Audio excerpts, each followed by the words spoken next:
On April 20th, 1999, two students entered Columbine High School in Colorado, killing 13 people and injuring 20 others with guns and propane tanks. Both perpetrators committed suicide afterwards. The Columbine was the #1 worst school shooting in U.S. history. Many schools across America passed the zero-tolerance rules regarding disruptive behavior and threats of violence from students. The zero-tolerance policy requires school officials to give specific harsh punishment when students break certain rules, like bringing a weapon to school. The wave of terror surrounding the Columbine shooting blew the reality of school safety out of proportion. Schools in general are safer than other places, with only 17 students killed in school in 1999, while 2,500 were killed elsewhere. In-school violence has also been decreasing, and school safety is frequently debated, most likely because of any deadly shooting in school is more unexpected than other shootings. December 14th, 2012. Sandy Hook shooting. 28 people dead, 20 of them children. It was the second most deadliest school shooting in U.S. history. April 16th, 2007. Virginia Tech shooting. 32 teachers and students dead, and 17 wounded.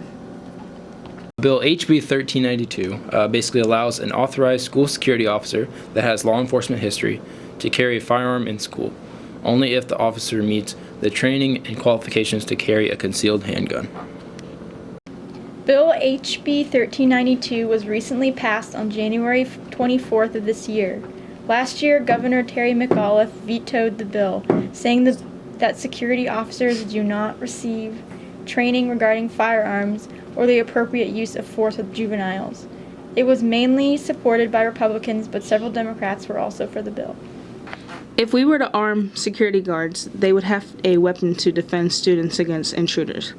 The extra security would feel comforting to some, and it would be helpful for smaller counties who can't afford to have a police officer at their school. However, it is difficult to handle guns in a chaotic situation.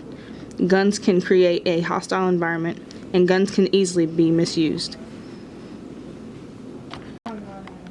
Our research includes interviews from local professionals Nicholas King, Student Services Officer, and Dean Tisdat, Senior Administrative Officer. Dean Tisdat, I'm the Chief Operating Officer for Albemarle County Public Schools.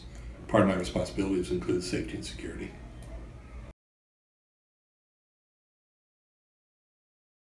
I think there's a perception on the part of some people that the way to counter the potential for armed violence is to have everybody else in the room armed so we could have a big shootout. And that's what I find problematic.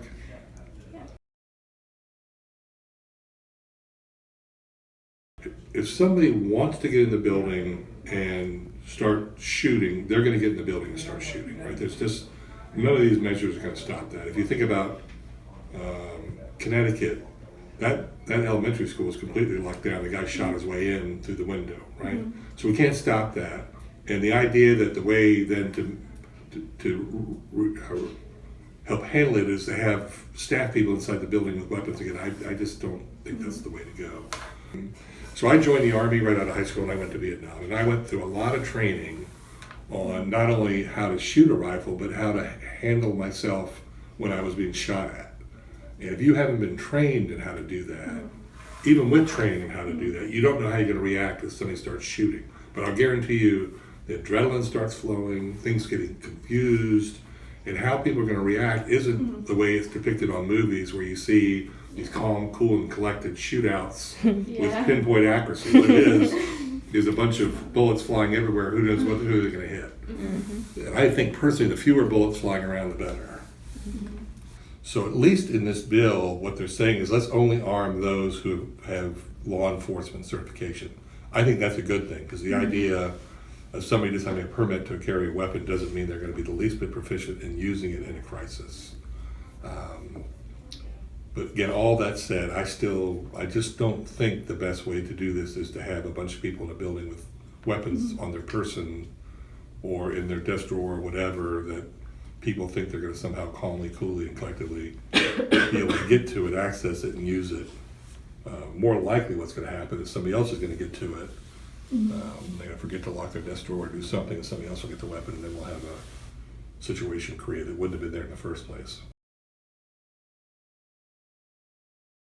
that the perpetrators of all these acts of violence so far have taken the least path of resistance and have not tried to enter locked classroom doors. So I believe in lockdown as an effective strategy, and unlike, again, like TV shows, to actually shoot a lock and have it open a door isn't as easy as the movies make it look to be. So that's really a pretty effective strategy. Get behind the door, lock it down, stay quiet, don't attract attention, and now with the police response being much more timely, they don't wait anymore, let them come to you. I guess I'm circling a little bit to say we don't have a perfect plan because no situations are exactly the same, but how the police respond, how timely they respond, how we respond as an organization evolves over time as we learn more from each of these unfortunate, tragic incidents.